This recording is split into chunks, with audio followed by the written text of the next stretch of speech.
How are we doing, guys, and welcome back to the Bonneville cocktail collection. And I've got another cocktail spotlight video for you today. The last one I did on the Floridora seemed quite popular, so we'll carry on with this format for a bit until you guys say otherwise. If you haven't seen that video yet, go and check it out, even if it's just for the recipe. It's a fantastic cocktail that I highly recommend.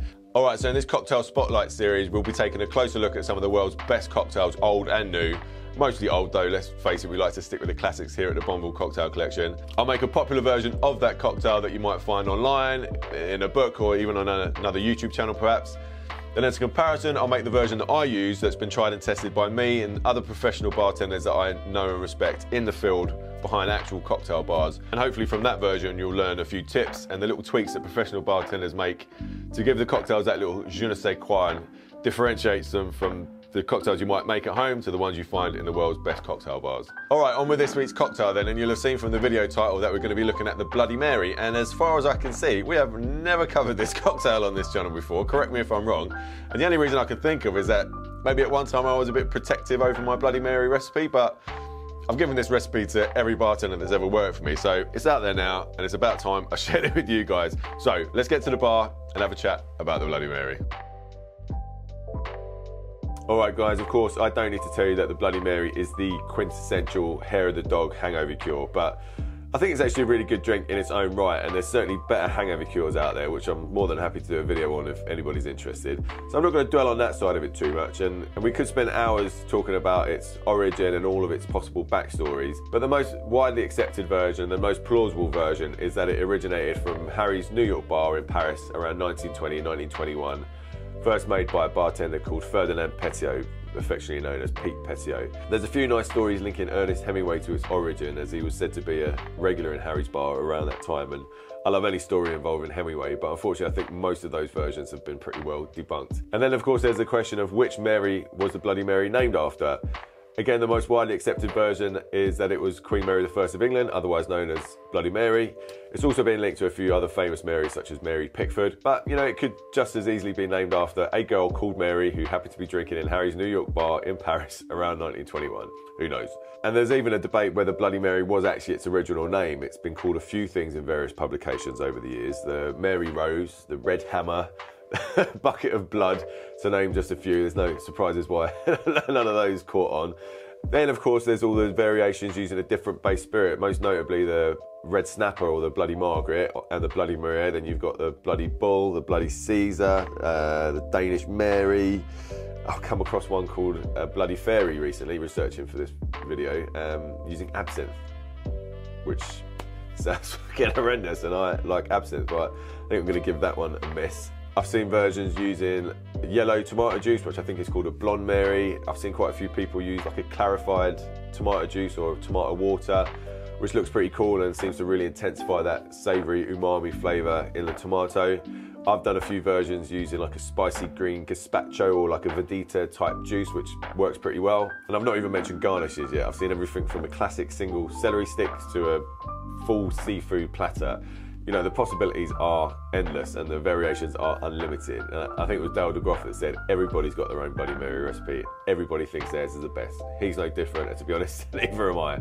I think that's one of the special things about the Bloody Mary. Although it is without a doubt a classic cocktail, it does verge on more of a culinary endeavour. And while there are some classic cocktails, like my favourite, the daiquiri for example, you can't mess around with the fundamental ingredients. You can tweak the ratio slightly to suit your taste, but you can't mess around with the fundamental ingredients. And I'm sure there's some people that will say a Bloody Mary is not a Bloody Mary unless it's got vodka, tomato juice, Worcestershire sauce, Tabasco, salt, pepper, lemon. Other people will say it has to have horseradish or celery salt or a port float or a sherry float or whatever. I respect all of those opinions. And a well-made classic spec Bloody Mary is delicious.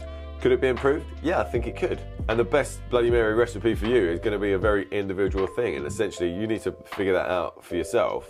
And that's why I think there are so many variations, why everybody does have their own recipe and why everybody thinks theirs is the best, because they've tailored it perfectly for their particular taste. And when I show you my version in a minute, it's more the preparation method that I want to demonstrate rather than a particular recipe. If you like the technique, then use it and make it your own. Especially if you work in a place that's got a busy breakfast or brunch service, this is the best way that I've found to make really tasty Bloody Marys quick and consistently without the need of having a big pre-batched pitcher on the bar, which these days it just seems a bit wrong. And if you do break down that classic recipe to its fundamental parts, you've got your vodka or whatever spirit you choose to use, your tomato juice or an equivalent, you've got some spice, and then you've got some seasoning or a modifier if you want to call it. And even in those parameters, you're still left with an incredible array of ingredients and flavours to play with. And I think the Bloody Mary is a fantastic cocktail for bartenders, professional or otherwise, to experiment and learn about pairing proper flavours and ingredients, you know, natural ingredients, not some of the funky stuff that's creeping its way into cocktails these days. Although, if that's what you're into, then knock yourself out. All right, enough of me wanging on, let's get on with these drinks. And if you remember in the Floridora video, to pick the first version that I made, I just Googled Floridora cocktail, picked the first one in the search and made that version. I tried that with the Bloody Mary, and the first one that came up was a bit mental, and I wanted something a bit more traditional, a bit more of a classic recipe. So I'm going to go with the International Bartenders Association approved recipe. Make sure you stick around after that one to see my pro version. Now the IBA spec says it's a stir drink, so I'm just going to grab a mixing glass out of the freezer.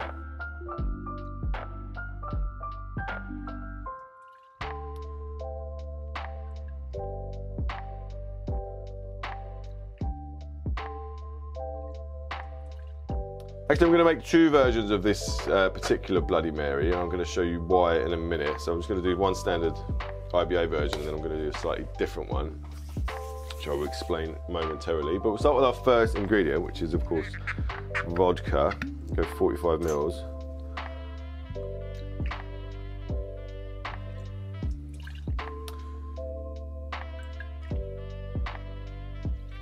This second version isn't mine, by the way. It's just something I want to try that I've never tried before. Next up is 90 mils of tomato juice.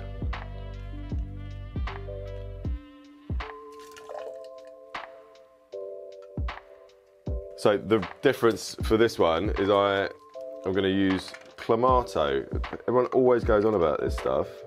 It's just tomato juice and clam juice, which of course would make this a Bloody Caesar, but I've never tried it before.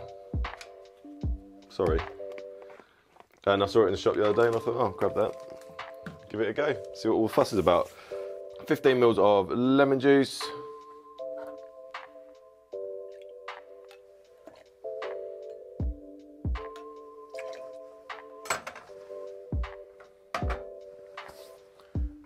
Two to 3 dashes of Worcester sauce.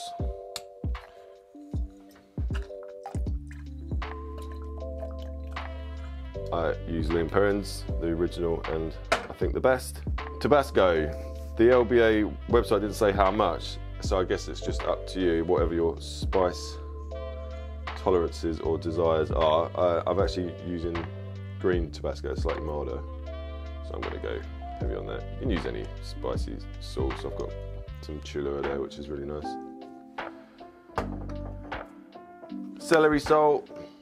Again, it doesn't say, so I guess just a pinch. And black pepper.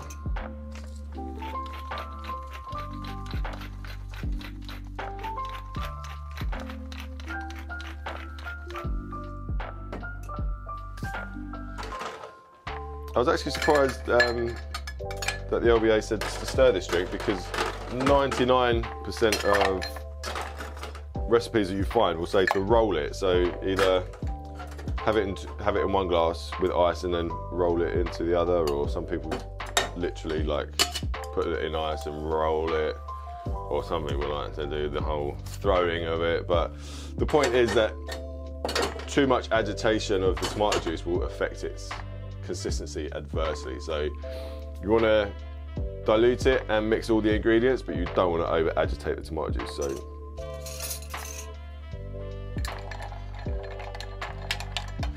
I think the point is definitely don't shake the shit out of it, but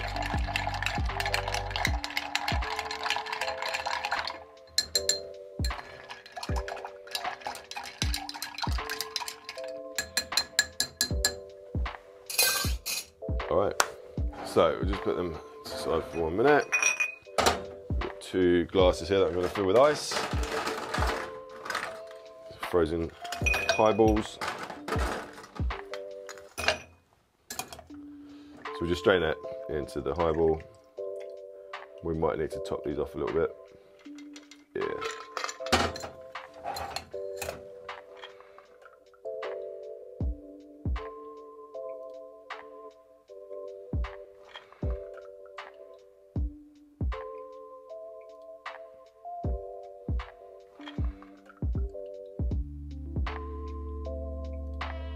The LBA says just to garnish with a celery stick and then an optional lemon wedge. Now, I'm not a big fan of celery, but what I find does make it a bit more palatable is if you shave the top layer, that stringy layer, and it makes it a bit more appetizing, I find. And also keep them really cold as well, like maybe even just lay them in the freezer or on ice. Just pop that in now.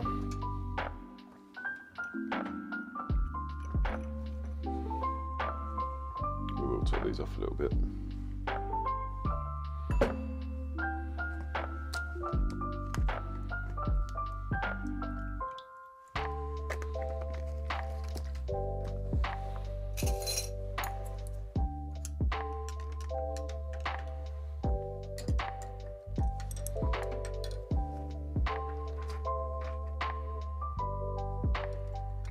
With the lemon wedge.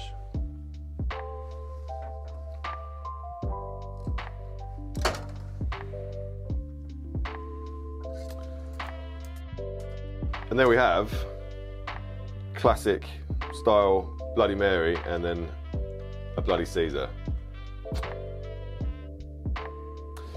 All right, I'm just going to taste these now quickly, I think, whilst they're fresh, get them at their best.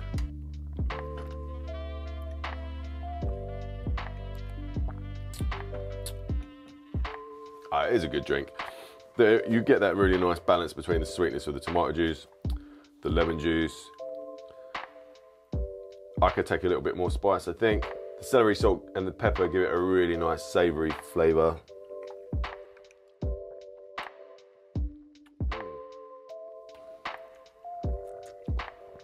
All right, I really like that jalapeno Tabasco, actually. It's not quite as vinegary as the normal Tabasco. Yeah, it's good, it's solid. I'd be very happy if I was served that. All right, let's try this Bloody Caesar. Just that clamato stuff just does not appeal to me, but it's quite nice. Got brothy sort ofness to it, if that's a word. You don't get quite as much as that umami as you do with the straight tomato juice. It is thin, so you don't quite get the texture either. They're very similar. I do prefer that because you just get a bit more of a, feel like you're having a bit more of a meal. It feels a bit better for you. It feels a bit, you know, processed maybe. But that's not half as bad as I thought it was going to be, that clamato. I shan't be getting it again though. Good. Let's do my version. All right, so that is essentially my Bloody Mary. It is, of course, a premix. I don't normally go in for premixes, especially when they've got fresh ingredients in it, but I also am happy to use a technique that works, and this works like a treat. So obviously I made this yesterday, so I'll talk you through the ingredients that are in here. There's quite a few, and you know me, I always try and keep things simple, and once this is prepped, this makes an incredible Bloody Mary. So first of all, you need to take a watertight container.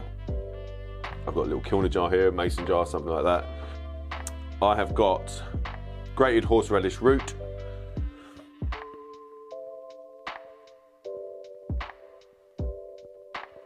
a stick of celery, crushed garlic, a few slices of cucumber, a couple of whole chilies cut down the length. That's something you really need to judge for yourself. I've got a red chili and a jalapeno. That's entirely up to you. You can always add more chili using your favorite chili sauce. It's very difficult to take it out. I've got a handful of basil, which I've lightly chopped. I've got a load of coriander, otherwise known as cilantro, on the other side of the pond. I'm not sure why. If you know why, stick it down in the comments. I love it. I know some people have got a problem with it. If you don't like it, leave it out. Put another herb in. Oregano or something, I don't know. Play around. Good pinch of sea salt. I've got this really nice stuff that my sister-in-law sends over from Mallorca. I don't know why they make really good salt, but all the salt you get over there is top notch. I'm sure you can get some good salt wherever you are. Good crack of fresh black pepper. Definitely missing something. Oh, a lemon. So I just squeeze a whole lemon in there, chuck the rind in with it basically. Then I've covered it in Worcester sauce, again, Liam Perrins, and then you just let that sit in the fridge. I made this yesterday. You can get away with leaving it in there for a few days. Obviously, the longer you leave it, the more it intensifies. And of course, the finer you chop up in your ingredients, the quicker it's going to infuse with the Worcester sauce as well. When I was using this method to make Bloody Mary mix in bars, I would get the big 4-litre containers of Worcester sauce, decant a few 100ml, and then chuck loads of the ingredients that I've just spoken about in there and leave it for a few days. Once we're at this stage, to make our Bloody Mary, we need to strain the ingredients off. So just grab a bottle, funnel, and sieve, or fine strainer.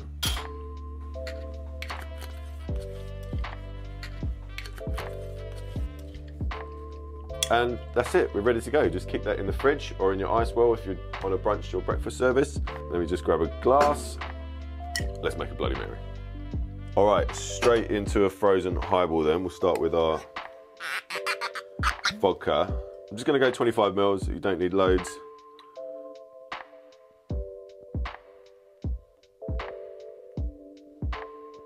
The vodka's been in the freezer. My Bloody Mary mix, again, up to you on how much you want to use. I normally go 25 to, you can go anywhere up to 50 really, depending on how much you like it. This stuff is amazing, so I like quite a lot. Tomato juice. This has also really been chilled down, so there's no worries about having to shake it. Straw, ice,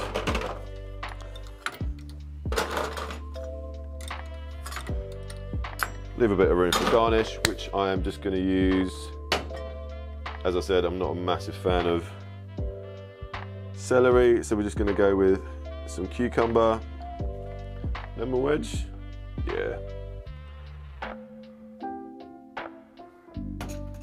Then I'm just going to finish off with this stuff, tahini, which is absolutely amazing. And you can, you can rim the glass with tahini, or I just like to stick it on top like that, so you can just eat the cucumber. So, that is my Bloody Mary.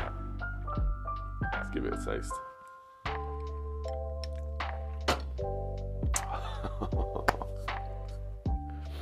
It's so good. It is verging on a culinary experience with all those herbs and spices, and it's got such a, I hate using that word umami, but it actually, if I was ever going to use it, now's the time, because that is the perfect way to describe that mouthfeel and the flavour. Oh, so good. Super well balanced with the lemon and the spice and the sweetness from the tomato juice, and the Worcester sauce got a fair bit of sweetness to it as well. But they all work together to balance really, really well. Really good amount of heat from the chilies, but that's balanced with the freshness from the cucumber and the celery. Oh, the coriander I just love so much, and it's there in abundance. Oh, I urge you to try this, especially if you work in a busy bar. But if you've got a bottle of this behind the bar, you're going to be able to make that drink exactly the same each and every time, and it's going to be perfect and fast, which is another great thing. That other one's going to take ages. And yeah, sure, you can do a pitcher at the start of a shift, but when that runs out, you're f***ed, mate. That's how I like to make my Bloody Marys. Give it a go, but ultimately, do whatever you want to do. All right, guys, I hope you enjoyed that. Let us know how you got on with those Bloody Marys, and of course, which one you preferred. No doubt you've got all your own little recipe quirks that I would love to hear about. Also, if you've got any suggestions for cocktails you'd like to see in this Spotlight series, they would be greatly appreciated too. So whack all that lot down in the comments. Hit that like button. If you haven't subscribed already, please do, and I'll see you next time.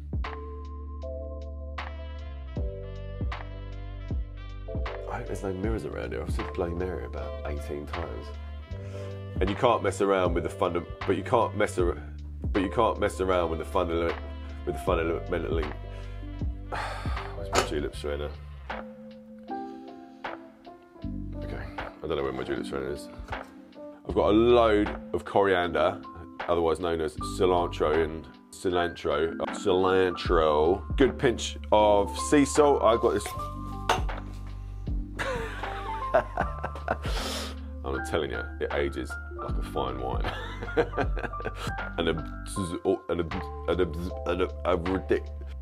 But this infused Worcestershire. I nearly went for it. This infused Worcestershire. You can either rim it. That sounded weird. Ah, bollocks, my vodka. Then I'm done.